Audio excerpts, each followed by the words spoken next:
3, 2, 1. Shalom, povo de Deus, graça e paz, estamos de volta.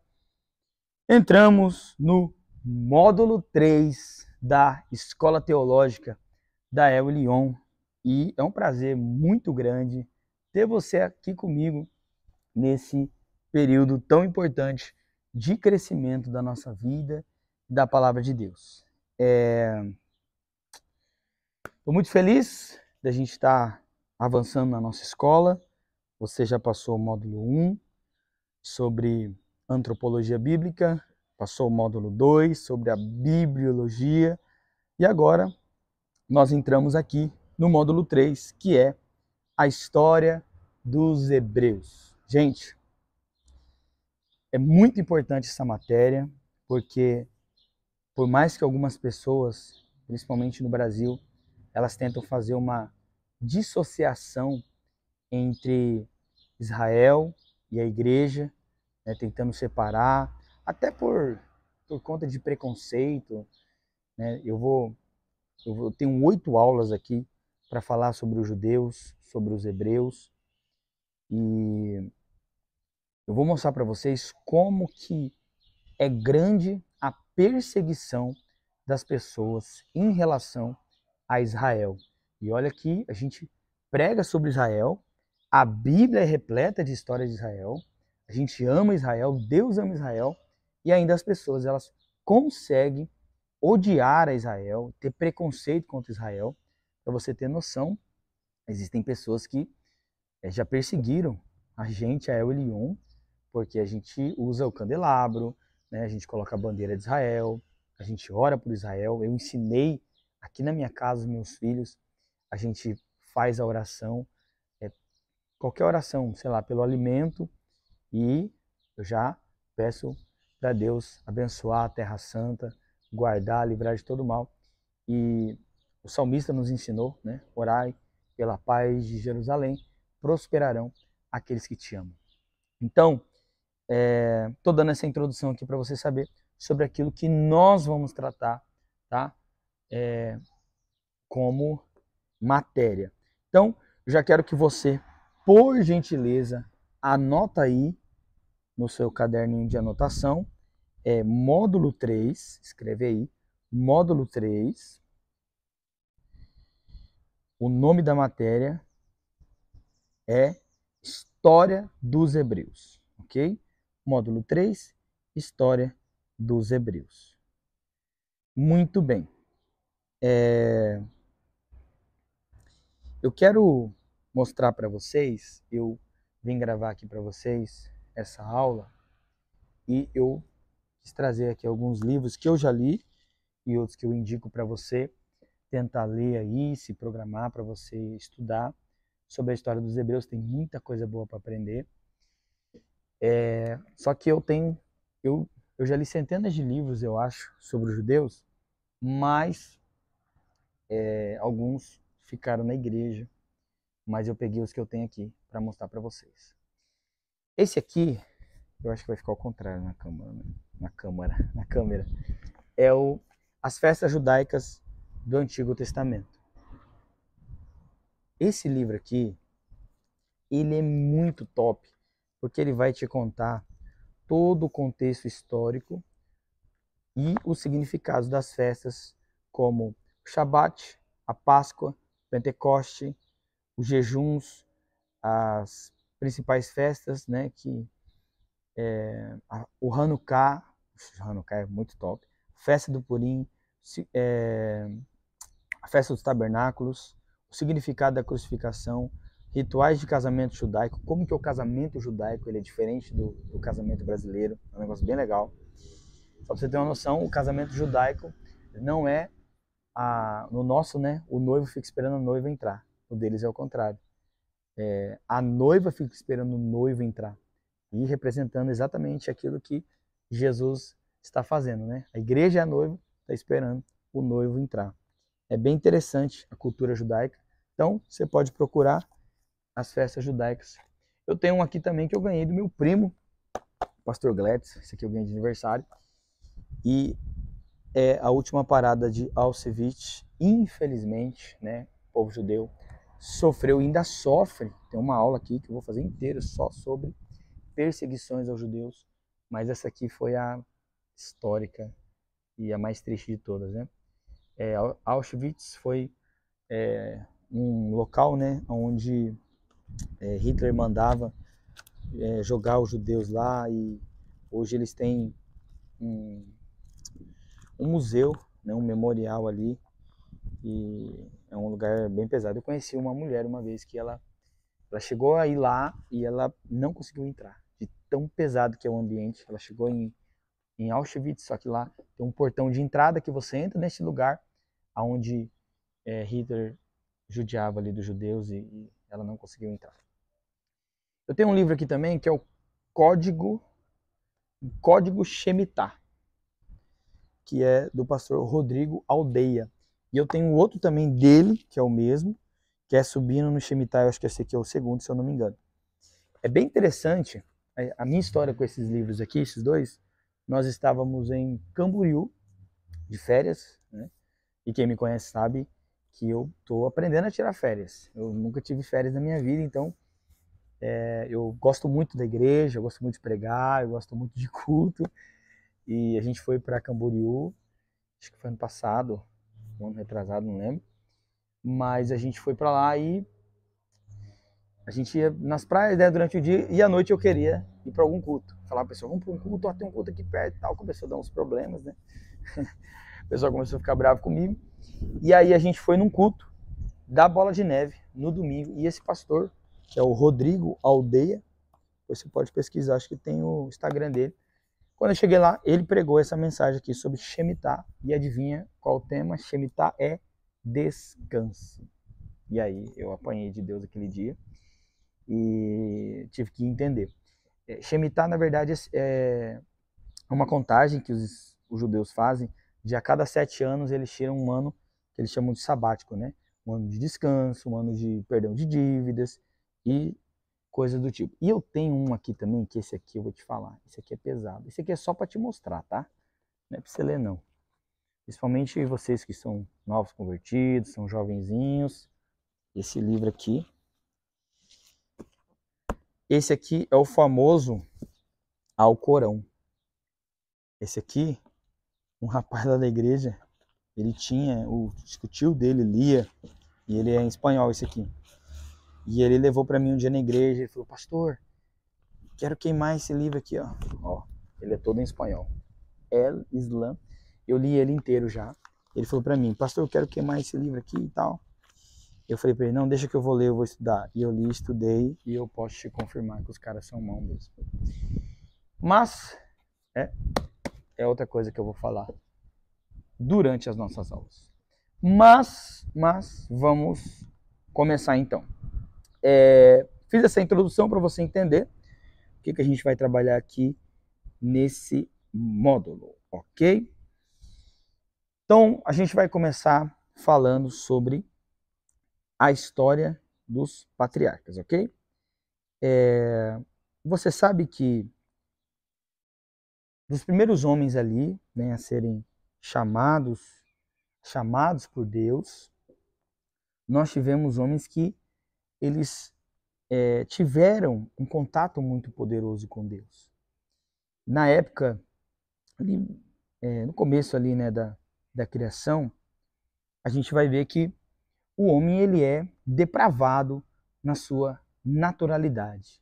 Então você já nasce com algumas coisas ruins em você, e o convívio ali, né, com as pessoas, ele vai piorando essa situação. Então, eu quero começar com um personagem que para mim é um dos mais importantes, que ele salvou o mundo. Pode-se assim dizer, que é Noé. Noé, ele vive naquele momento ali, na Bíblia, primeira vez que ele aparece, se você quiser anotar, por favor, pode colocar, primeiro patriarca, Noé. Ele aparece em Gênesis, capítulo 5, verso 25. Gênesis, capítulo 5, verso 25. Deus olha para a terra E ela está devastada de pecado, devastada de erro, devastada de gente que não prestava. Gente, olha, muita coisa terrível. Quando Deus faz essa leitura, ele olha e diz: eu vou destruir com tudo. Não tem jeito, vocês não têm saída. Mas, porém, contudo, entretanto, que o texto está em Gênesis, se você quiser abrir aí para acompanhar comigo, capítulo 5, né, depois ali da... o que vai acontecer, né? Adão e Eva têm ali o erro deles, né? Depois Caim mata Abel, e daí para lá as coisas só foram piorando. A Gênesis 5, 25 é a primeira vez que vai ser citado aqui. Matusalém gerou Lameque. Matusalém viveu... Então, aos 182 anos, Lameque gerou um filho, deu o nome de Noé. E disse... Então, quando Noé nasce, o pai dele já libera uma palavra de profecia. E isso aqui, se a gente puder pegar algumas culturas boas dos judeus e acrescentar na nossa vida, essa aqui é uma delas. Eles liberam palavras proféticas sobre os filhos de uma forma extraordinária. Então, se possível, anota aí, liberar palavras proféticas. Quando Noé nasce, o pai olha para ele e diz: ele nos aliviará do nosso trabalho e do sofrimento das nossas mãos, causadas pela terra que o Senhor amaldiçoou. Depois que Noé nasceu, Lameque viveu 595 anos e gerou outros filhos. Aí tá. Aí vai passar o tempo. Gênesis, a gente entra em Gênesis 6, é a corrupção da humanidade. E aí tem um negócio aqui muito forte, que é Gênesis capítulo 6, verso 9. Anota aí. Gênesis 6, verso 9. O que vai acontecer? Deus olha para a terra e tá vendo que tá um caos, que tá tudo errado, que tá todo mundo perdido. Só que quando ele olha para Noé, ele vai liberar essa palavra. Ó. Essa é a história da família de Noé. Noé era um homem justo, íntegro, e entre o povo da sua época, ele andava com Deus. Então, para aí para você entender. Essa palavra de Gênesis capítulo 6, verso 9, justo e íntegro, ela tem uma ligação, o original da palavra é tzedaká, ok? Então aqui é a primeira vez que Deus vai falar tzedaká. Tzedaká é o quê? É justo, justiça, que vem de tzadik, que é sobre agir com justiça. Então, quando Deus olha para a terra e vê tudo errado e fala, eu vou destruir, quando ele vai destruir, ele vê Noé. Aí ele diz, não, calma, tem um tzedaká ali, tem um justo. E aí eu estive em Jerusalém e eu contei para algumas pessoas da igreja sobre essas pulseirinhas aqui, ó, essas pulseiras vermelhas. Eu trouxe várias delas e dei na igreja. E lá em Israel ficam várias caixinhas assim, nas esquinas, escrito tzedaká. E você deixa uma oferta, o valor que você quiser, em dólar, na moeda shekels lá, tanto faz. E você pega uma pulseirinha dessa, ou um sacerdote, uma sacerdotisa, eles amarram em você e fazem uma oração em hebraico te abençoando. Essa caixinha ela fica lá, e aí se você é um pai de família, você está passando por um momento difícil, está desempregado e tem vergonha de pedir esmola, você pode ir lá em qualquer horário, durante a noite, e você pega aquele dinheiro para você se reestabelecer. E isso nasce, o tzedaká, através de Noé. Então Noé é esse primeiro patriarca que ele é justo. E eu gostei aqui muito dessa palavra que Deus fala sobre Noé, que ele era um homem tzedaká, justo, que ele era íntegro entre o povo da sua época. Ele andava com Deus. Ou seja, você imagina o cara viver numa época que não tem um crente, não tem um pastor, não tem um sacerdote, tá todo mundo perdido, tá todo mundo na cachaça, tá todo mundo traindo, tá todo mundo roubando, tá todo mundo matando. O mundo tá um caos e o cara consegue ter uma vida com Deus. Eu tô falando do mundo inteiro e uma pessoa só. Então, Noé, ele é o número 1 dos patriarcas que a gente pode começar a falar hoje aqui, certo? Noé, ele é o cara que vai abrir a porta, né, para que o mundo o mundo não se perdesse, sabe? E aí, o que vai acontecer? Tem alguns livros, né, históricos dos hebreus, que eles vão contar mais histórias que a Bíblia, como ela tem um propósito central, a Bíblia resume as histórias e vai para o propósito central. Até porque, se for ficar contando todas as histórias que tem, ia ser um livro infinito. Mas tem um livro que eu te indico, você procurar ele. Deixa eu ver se eu acho ele aqui, só para te mostrar a capa dele. Que é a História dos Hebreus, de Flávio Josefo. Esse livro aqui, meus irmãos, ele é sensacional. Eu não sei nem quantas páginas tem esse livro, mas de verdade, ele deve ter, sei lá, umas 500 páginas, 600 páginas. É muita coisa. Deixa eu ver se eu consigo te mostrar só a foto dele aqui. Aqui, ó. História dos Hebreus, de Flávio Josefo. Flávio Josefo, ele era um historiador da época depois de Cristo, que ele estudou todas as histórias dos hebreus, desde o começo, e foi contando tudo até a época de Jesus. Então, estou falando de um cara que ele não escreveu a Bíblia, ele escreveu a História dos Hebreus, um outro livro, um outro documento. Então, é importante você ler também outros livros fora da Bíblia, que vão te dar mais contextos. Tem muita coisa que é muito doido, né, que é apresentado para a gente. Tem um livro que é chamado também o livro de Jasser, que é um livro também judaico, ele é citado na Bíblia, Josué cita ele, que esse livro conta um pouco dessas histórias também dos patriarcas com mais detalhes, inclusive, às vezes vocês vão pensar que é loucura, mas é a história do livro. Esse livro conta que Abraão, quando Abraão nasceu, quem era rei naquela época era Nimrod, que é um personagem que aparece um pouquinho depois de Noé, que ele é o cara que constrói aquela torre de Babel, ele é o líder da torre de Babel, é um cara perturbado. Esse livro de Jasser conta que Nimrod ficou sabendo que nasceu uma criança e que tinha estrelas, sabe, sobre a casa, e os servos dele vão avisar para ele, vão falar para ele, ó, nasceu um menino ali, eu acho que ele pode ser um homem de Deus, alguma coisa assim. Ele manda matar Abraão, e a história conta que o pai de Abraão, Terá, ele manda esconder Abraão na casa de Noé, né, que é uma coisa que eu não posso te comprovar biblicamente falando. Tá? Estou falando sobre um livro histórico, que é o livro de Jasser. E esse livro diz que, então, Noé fica na casa de Abraão, aprendendo ali com ele sobre a cultura, sobre a palavra de Deus, sobre a Bíblia.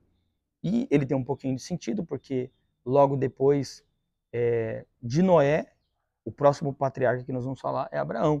Tá? Então, se você puder anotar, é Abraão.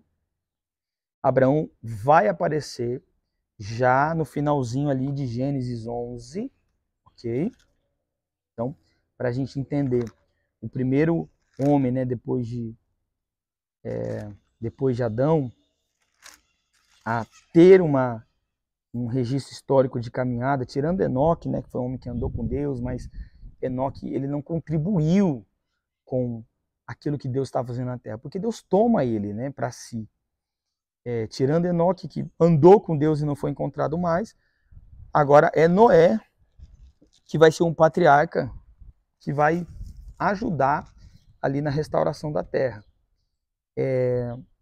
Então, algo interessante também que vai acontecer aqui, depois de Noé, vai passar aqui, né, esse período em que a terra agora volta a se restabelecer, e aí aparece, né, esse personagem que eu disse, que é Nimrod, que ele é um cara, ele aparece em Gênesis 11, depois, se você quiser anotar Nimrod, coloca Nimrod perturbado, você já vai lembrar quem é.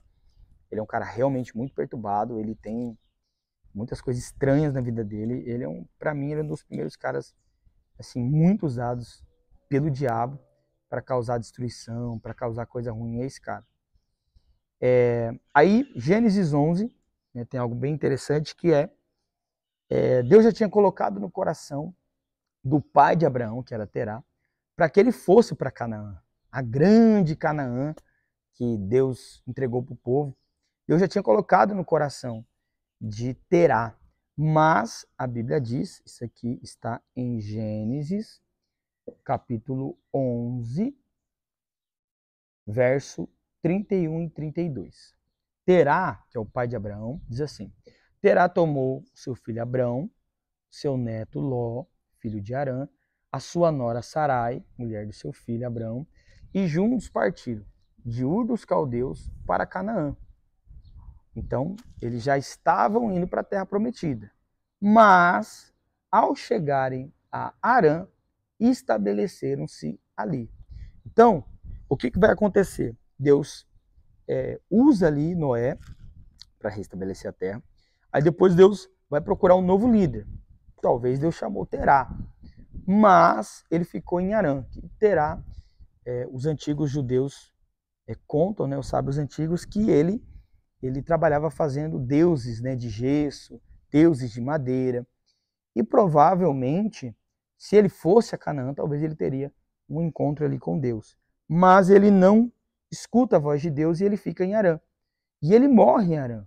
E aí vai entrar Gênesis capítulo 12, que é a passagem tão conhecida que nós temos, né, que o Senhor disse a Abraão: sai da sua terra, do meio de seus parentes, e vá para uma terra que eu vou lhe mostrar. Então, aqui começa a história de Abraão com Deus. Aí aquela teoria, né, que o livro de Jácer conta, que Abraão morou um tempo com Noé para se esconder, e pode ser que seja verdade, pode ser que não, porque Abraão, ele logo escuta a voz de Deus, ele conhece a voz de Deus, né, sem ninguém nunca ter ensinado para ele, ou sem o pai dele não ter falado nada, e ele segue em viagem. E aqui, Abraão, ele é conhecido como o pai da fé, né? A Bíblia diz, então, sobre, a partir de Abraão, né, que em ti serão benditas todas as nações da terra. Então, todos que recebem o Senhor, o nosso Deus, o Deus de Abraão, né, como nós chamamos, você está também debaixo da bênção desse Deus, que é o nosso Deus Todo-Poderoso. Amém? Então, a história de Abraão, ela vai caminhando, né, com uma série de acertos, também uma série de erros. Ele foi um homem de confiança, mas também um homem que tinha uma prática de mentira sobre a vida dele, que ele tinha medo, né, que a esposa dele era muito bonita, então ele entrava nas nações com medo de alguém querer matar ele por conta dela, aquela coisa toda. E no meio desse processo todo, Deus faz a promessa para ele que dele ia ser gerado o próximo patriarca, que seria o seu filho Isaac, né?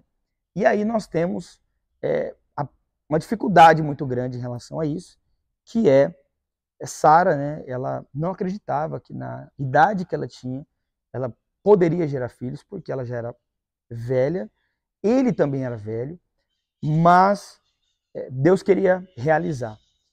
E dentro dessa dificuldade, né, como a gente conhece na história, naquela época as servas, as escravas moravam dentro da casa dos seus senhores, algumas, e quando se pedia, elas tinham relação com os senhores, e foi o que aconteceu aqui com Abraão e a mãe de Ismael, que eu esqueci o nome dela, Agar, é isso mesmo. Então, aqui começa todos os problemas entre os israelitas, os hebreus e os árabes, que é um problema que, infelizmente, até hoje a gente está vivendo. O que acontece Sara pede para Agar ter uma relação com Abraão, ela engravida dele, e aí vai nascer o menino. O nome do menino é Ismael. Inclusive, eu amo a história de Ismael. Aí, depois, né, vai passar o tempo, vai nascer Isaac, como Deus tinha prometido, tem aquela desavença. E aí tem uma profecia, né? O anjo do Senhor, ele encontra Agar e Ismael, eles estavam já no deserto ali, e ela achando que ele ia morrer, ela tomou uma distância dele, deixou ele debaixo da árvore, e aí a Bíblia diz que o anjo vem, eu me emociono com essa parte, eu tenho uma mensagem que eu prego sobre isso, e o anjo vem e diz para ela, se sujeita a sua senhora, o seu filho, ele vai ser uma grande nação. Mas uma das coisas que ele fala sobre Ismael, está aqui em Gênesis 16, 11, ele fala, você está grávida e terá um filho, o nome dele será Ismael, porque o Senhor ouviu o seu sofrimento. Ele será como um jumento selvagem, sua mão será contra todos e todos contra ele. Ele viverá em hostilidade contra todos seus irmãos. Então, a briga lá em Israel, que inclusive acontece até hoje, é uma briga de irmãos. São irmãos brigando pelo território, são irmãos brigando pelo local, e essa briga nasceu aqui, em Gênesis. Olha como que é antigo. Gênesis tem mais ou menos 4.500 anos de história. Então, para você ver como que é complicado tudo isso. E a partir de Ismael, depois nasce Isaac. Ismael tem aquela história, né, de expulso, como eu falei. Agar fica olhando o menino de longe, pensa que ele vai morrer. E o anjo vem e fala, não temas, o Senhor ouviu a voz do menino. Deus ouviu o menino chorar.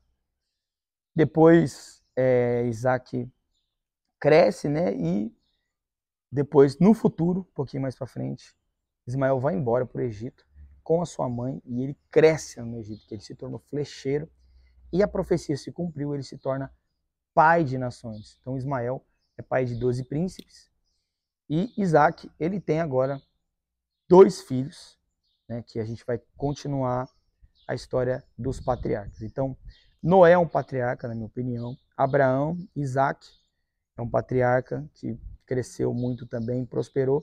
E agora, desses 2 filhos de Isaac, nós vamos ter o nosso próximo patriarca agora, que é Jacó, tá?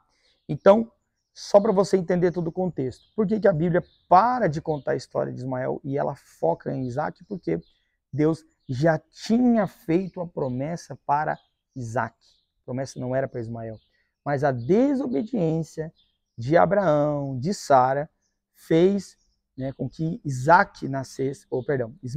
nascesse, e a partir dele uma geração, né, que até hoje tem confusão, tem briga, mas que eu acredito que até no final dos tempos aí todos vão se arrepender, se reconciliar, ter um encontro com Jesus e serão realmente transformados. Então, a partir disso, depois da história de Isaac, ele viveu também muitas coisas, muita coisa parecida com o pai, muita mentira também, muito acerto também, muita confiança, plantava em épocas de dificuldade, e aí nascem os 12 irmãos, né, que nós conhecemos, o Esaú e Jacó, e toda aquela história dos dois, né, da briga entre os dois. Jacó já nasce já pegando no calcanhar do irmão e aquela coisa toda. Depois, no futuro, Deus vai escolher Jacó para ser um patriarca e para que a partir de Jacó vai nascer a nação de Israel, que é a nação que nós vamos falar aqui nas próximas aulas. Jacó, então, toda aquela história dele, né, que ele rouba a bênção do irmão, ele foge para a casa do tio Labão, começa a trabalhar lá, o tio começa a prosperar, ele também prospera, e aí o tio engana ele, né, que ele trabalha 7 anos por Raquel e ele casou com Lia, e aí depois ele trabalha mais 7, casa com Raquel, e ele tem os seus 12 filhos, aí começa a primeira equipe de 12 aí, que vai se tornar as 12 tribos de Israel, tá bom? Então, a partir desse momento, então, né, a gente falando sobre o último patriarca, que é Jacó, você vai entender um contexto muito interessante. A origem, então, dos patriarcas, ela vem de Noé e ela vem de Abraão. A partir desses patriarcas vai nascer os outros, né? Noé e Abraão, aí vem Isaac e vem Jacó. E Jacó, ele vai ser ali um precursor para que a família cresça e desenvolva. O que vai acontecer? Ele tem lá os 12 filhos deles, né? Que a gente conhece a história, José, que é vendido para o Egito, toda aquela coisa. E só que Deus tinha já essa promessa para que a partir de Jacó, depois ele tem um encontro com Deus, que ele se torna, né, Israel, e a partir desse encontro que ele tem com Deus, a vida dele muda e ali começa a história dessa nação tão poderosa que nós amamos tanto. Então, essa é a nossa aula número 1 aqui do módulo 3 sobre a história dos hebreus. E na aula 2, que eu vou mandar para vocês, a gente vai falar sobre a história hebraica e fontes históricas. Eu estou buscando outras fontes históricas de outros historiadores, sem ser da Bíblia, contando sobre a história dos hebreus, que é interessante para você ter outras fontes também falando sobre a mesma história, né, para você contextualizar uma coisa a outra. Como eu já disse para você do livro de Jasser, tem o Talmud, o livro da história dos hebreus, de Flávio José. Outros historiadores e escritores também escreveram sobre os hebreus e essa vai ser a nossa aula número 2. Tá bom, gente? Espero que você tenha gostado da primeira aula aqui do nosso terceiro módulo, os patriarcas e as suas origens. E eu volto aqui para dar a aula número 2 para você, que é a história hebraica, as fontes históricas e de outros historiadores aí também. Fechou, gente? Tamo junto. Deus abençoe você. Espero que você esteja gostando. Me marca lá no Instagram, tá bom? E me fala o que você está achando, está gostando, está crescendo aí o seu conhecimento bíblico. Vai me falando tudo aí, porque eu quero continuar contribuindo com o seu crescimento, tá bom? Que Deus te abençoe muito e até a próxima.